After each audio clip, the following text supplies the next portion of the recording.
साथियों नमस्कार। कल हमने चर्चा की थी कि नीट परीक्षा के जो पेपर लीक हुए उस पर जो आंदोलन हुआ था। आज हम उसी संदर्भ में चर्चा करेंगे कि आखिर आंदोलन होते क्यों हैं, आंदोलन की ज़रूरत क्यों पड़ती है और इसके परिणाम क्या क्या होते हैं, इसका जीवन में क्या महत्व है।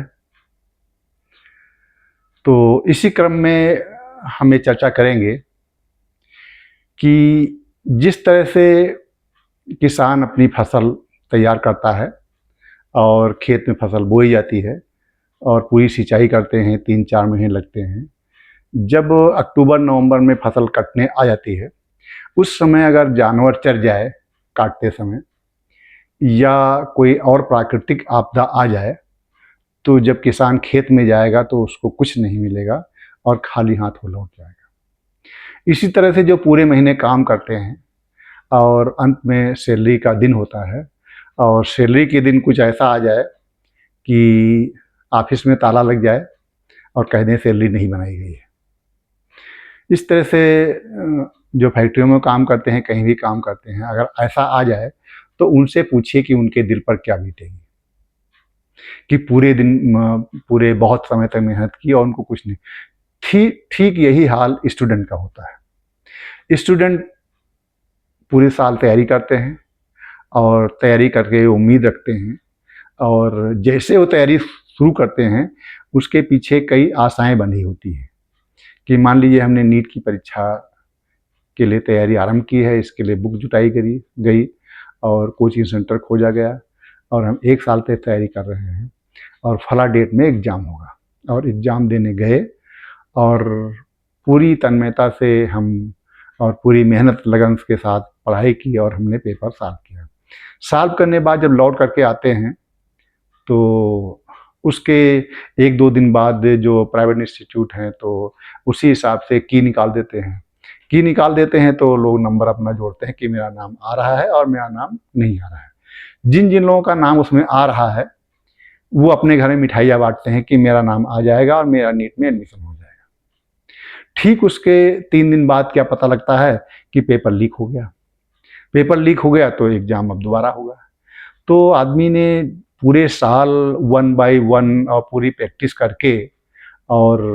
पूरा जी जान लगा दिया और एग्ज़ाम देने गया और इसके बाद उसने खुशी भी मना ली और जब ये आउट हो जाता है पेपर, उस कंडीशन में होता क्या है कि वो पूरा निराश हो जाते हैं और जो सीखने की क्षमता है उस पर एक कुठाराघात पड़ता है और क्षमता बिल्कुल कम हो जाती है। बहुत कम लोग होंगे जो पुनः उस तरह से कर पाएंगे और जब वही परीक्षा कुछ दिन बाद होती है तो आपने ये भी देखा होगा कि जिनके पेपर उसमें बहुत अच्छे हुए थे उनके इसमें खराब हो गए हैं या काफ़ी विद्यार्थियों ने परीक्षा छोड़ दी है। उसमें आपने ये भी देखा होगा कि जिनका बहुत अच्छा हुआ था और जब पेपर लीक हो गया तो उनको ये उम्मीद हुई कि अब दोबारा एग्ज़ाम देंगे तो पास होना मुश्किल हो जाएगा। उस कंडीशन में कुछ लोग सुसाइड भी कर लेते हैं। साथियों ठीक इसी तरह से जो अन्य परीक्षाएं प्रतियोगी परीक्षाएं होती हैं, चाहे यूपी पीसीएस का एग्ज़ाम हो, चाहे असिस्टेंट प्रोफेसर का एग्ज़ाम हो, चाहे बीएड वालों का एग्ज़ाम हो, इस तरह टीचिंग कई विभाग के जो एग्ज़ाम होते हैं उन एग्ज़ाम की भी तैयारी लोग कोचिंग सेंटर में जाकर करते हैं, कुछ लोग अपने घर पर करते हैं। कोचिंग सेंटर में करते हैं तो सभी लोग धनी नहीं होते, कुछ लोग कर्जा लेकर करते हैं, उनके बाप खेत गिरवी रख कर करते हैं, कुछ लोगों के मकान भी गिरवी हो जाते हैं और उनको उम्मीद होती है कि जब एग्ज़ाम होगा तो लड़का पास हो जाएगा और पास होने के बाद उसको सरकारी नौकरी लग जाएगी। सरकारी नौकरी लग जाएगी तो 2-3 साल के अंदर ही हमारा दुख दूर हो जाएगा और जो मकान हमने गिरवी रखा है, जो खेत गिरवी रखा है, वहाँ छूट जाएगा। इस आशा में, चूँकि जानते हैं कि भारत की लगभग 80% जनता की दशा बहुत खराब है और जब 5 किलो चावल पर जनता डिपेंड है तो वो अपने बच्चों को नीट का एग्ज़ाम की तैयारी कैसे कराएगी। सरकारी जो परीक्षा है जिनमें 2-2 लाख रुपए, 3-3 लाख रुपए कोचिंग सेंटर वाले लेते हैं, इसी तरह से नीट की परीक्षा हो, जो भी परीक्षाएं 2-3 लाख रुपए देते हैं लगते हैं, उन 2-3 लाख रुपए का एग्जाम जो इंतजाम करना है वो गार्जियन कहीं ना कहीं से करता है। अब जब कहीं न कहीं से करता है तो उसके खान पान पर, उसके अन्य खर्चे पर भी बुरा बुरा असर पड़ता है और परिणाम ये होता है कि उसके सारे और काम रुक जाते हैं और वो इस इंतजार में होता है कि कब पास होगा और कब इसकी जॉब लगेगी। बट होता क्या है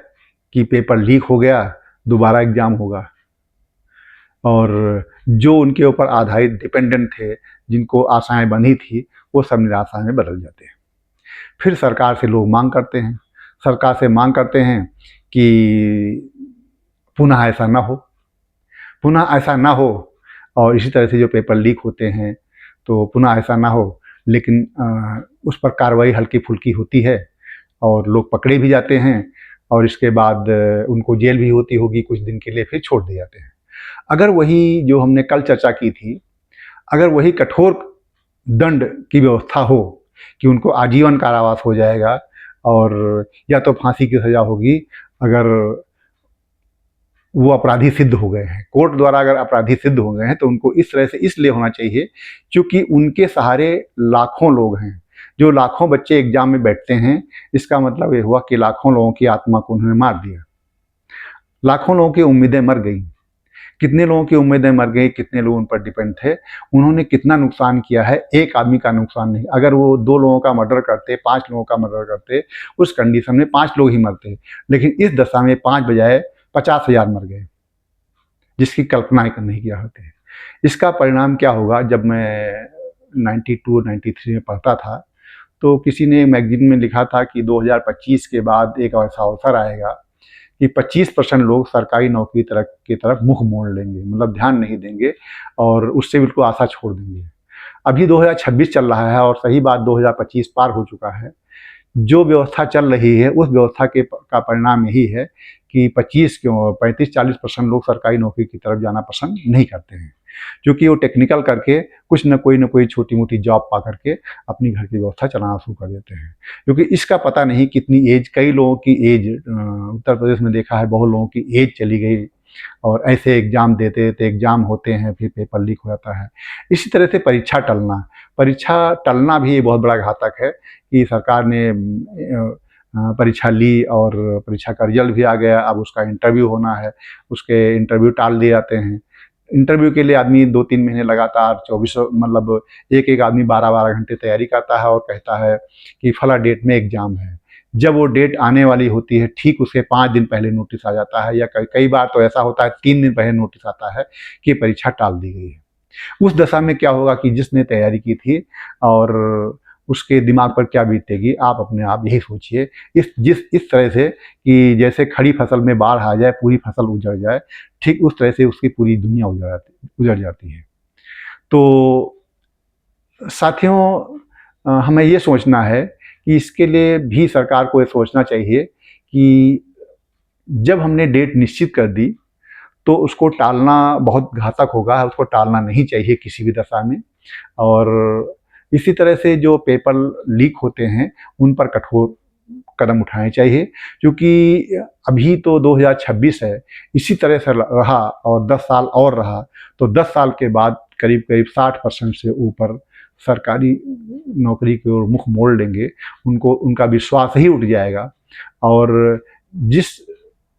भारत की हम परिकल्पना कर रहे हैं कि हमारा विकसित भारत होगा, वो उस भारत की दशा बहुत ही खराब हो जाएगी। अतः हम पुनः ये अनुरोध करते हैं कि सरकार को इस पर व्यवस्था करनी चाहिए। साथियों, आपने इसको ध्यान से सुना और एक एक शब्द हमारे महत्वपूर्ण हैं, इस पर ध्यान देकर सुनने की ज़रूरत है और सोचने की ज़रूरत है। और इसमें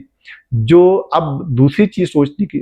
भी इसमें मिल करके आती है कि जो पेपर आउट करवाते हैं वो भी हमारे भारत के ही लोग होते हैं। वो कोई विदेश से नहीं होते, अदर कंट्री से नहीं आते हैं, भारत के लोग होते हैं और वो किसी न किसी की रिश्तेदारी में आते हैं, किसी न किसी से संबंधित रखते हैं। साथियों, ऐसे लोगों का बिल्कुल बहिष्कार करना चाहिए, सामाजिक बहिष्कार करना चाहिए। ऐसे लोगों से संबंध तोड़ने चाहिए जो लाखों लोगों की ज़िंदगी को बर्बाद करते हैं,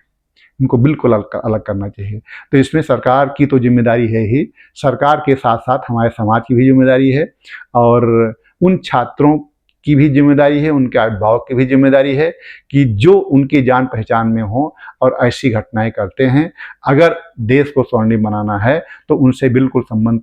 बिल्कुल तोड़ना चाहिए और सरकार तो अपना कदम उठाएगी। साथियों, इन्हीं शब्दों के साथ बहुत बहुत धन्यवाद।